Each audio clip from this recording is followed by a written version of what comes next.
La Navidad llega a Valencia y la Marquesa Magazine se ha acercado hasta la calle Poeta Querol número 3, donde ya podemos disfrutar de las luces de Navidad, hoy viernes. Y estamos en el mercadillo benéfico de la Soberana Orden de Malta, donde puedes encontrar un montón de regalos fantásticos y un tanto por ciento de las ventas va a ir destinado a las personas más necesitadas.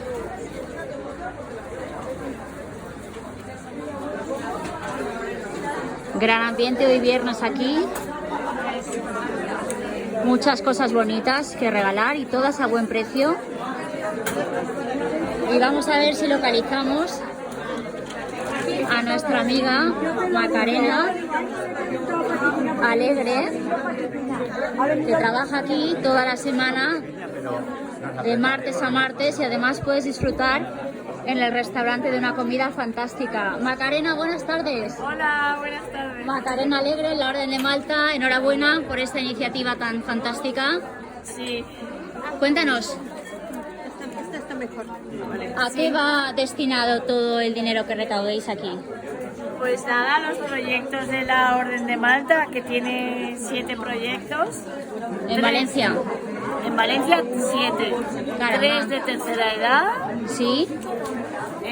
Luego hay un ropero solidario.